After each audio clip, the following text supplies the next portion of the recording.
بسم اللہ الرحمن الرحیم۔ السلام علیکم۔ کہانی ہب آفیشیل میں خوش آمدید۔ آج پھر دوستوں میں آپ کے لیے ایک بہت ہی اچھی اور سچی کہانی لے کر آئی ہوں۔ نئے آنے والے دوستوں سے گزارش ہے کہ وہ میرا چینل کو سبسکرائب کریں اور بیل آئیکن کو پریس کریں۔ تو چلیں بڑھتے ہیں کہانی کی جانب۔ کالی چادر میں اپنے وجود کو اچھے سے لپیٹے وہ چھوئی موئی جیسی لڑکی نقاب کی قید سے چھلکتی واحد کالی بڑی آنکھ سے ارد گرد دیکھتے ہوئے پھونک پھونک کے قدم رکھتی آگے بڑھ رہی تھی۔ راجو دکاندار اپنی پان کی دکان کے کاؤنٹر پر کھڑا لال زبان لال ہوئے ہونٹوں پہ مارتا ہوا سر تپا اس لڑکی کا جائزہ نہایت ہی دلچسپی سے لے رہا تھا۔ دکان میں ریڈیو پہ کوئی تھرڈ کلاس گانا بھی بج رہا تھا۔ یہ گلی بھی اس کماش کی مستورات کی نہ صرف آمچ کا تھی بلکہ گزرگاہ بھی تھی۔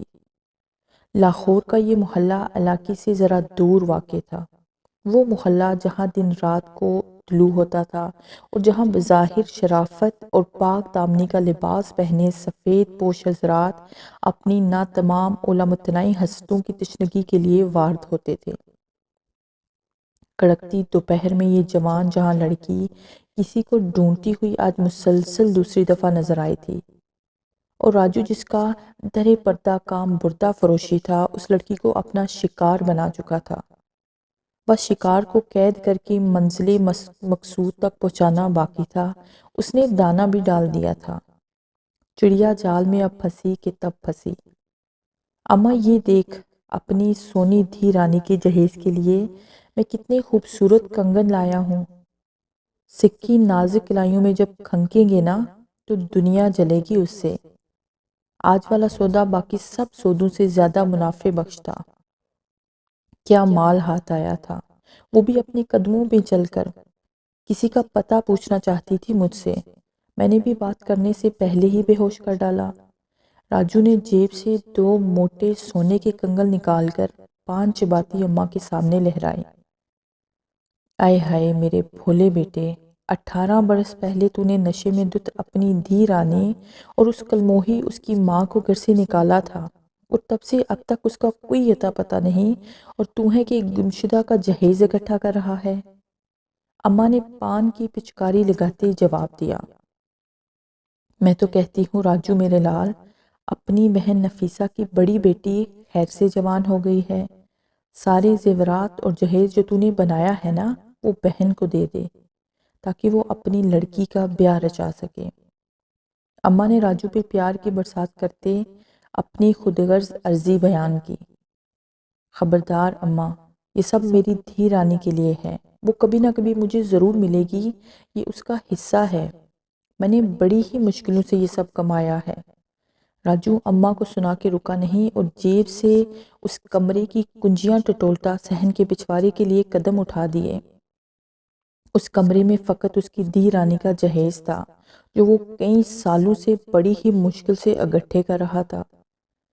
مشکلوں سے کمایا ہے، جوان لڑکیاں ڈھونڈ کے میں دیتی رہی، تو فقط ان کا سودا جوڑتا رہا۔ کام میرا اور رقم یہ ہتھیا لے گیا، وہ بھی کس کی خاطر؟ اپنی اس بدذات بدکردار بیوی سے پیدا ہوئی اس گندی اولاد کی خاطر۔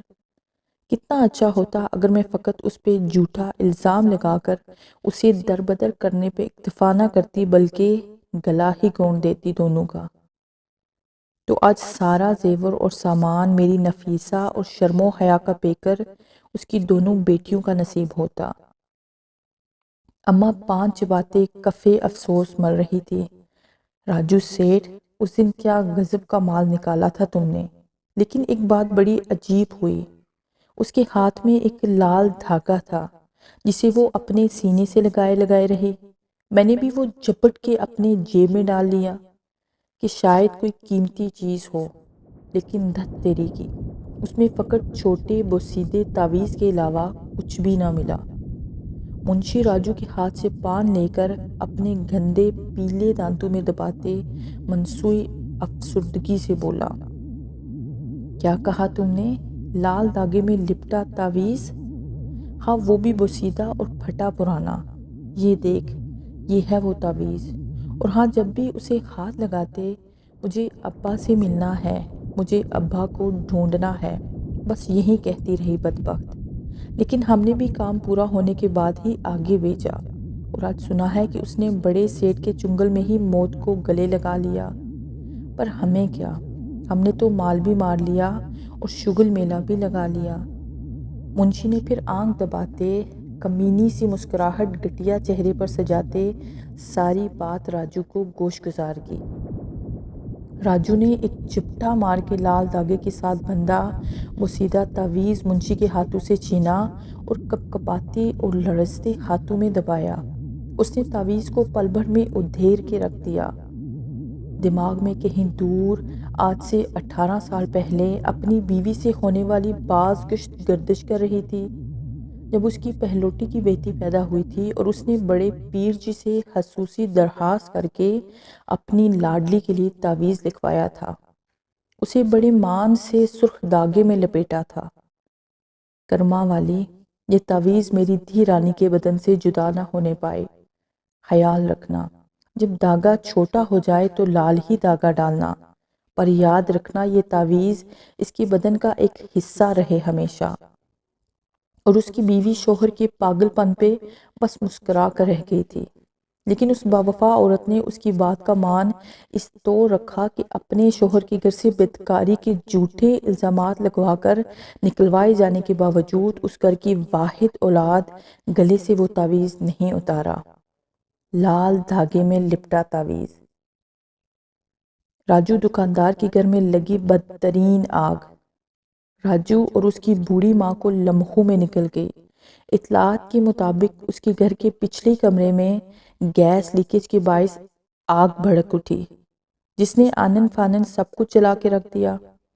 مذکورہ کمرے میں راجو نے اپنی گمشدہ بیٹی کے جہیز کا سامان جمع کیا ہوا تھا۔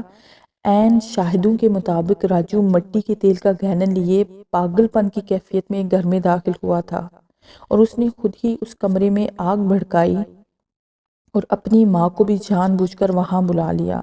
اب آگ مٹی کے تیل سے لگی یا گیس لیکیج سے، یہ تو بات مزید تفتیش کے بعد ہی سامنے آئے گی، لیکن افسوسناک بات یہ ہے کہ حادثے کے بعد راجو اور اس کی ماں کی لاشیں ناقابل شناخت حالت میں اسپتال کے مردہ خانے میں بے یار و مددگار پڑی ہیں۔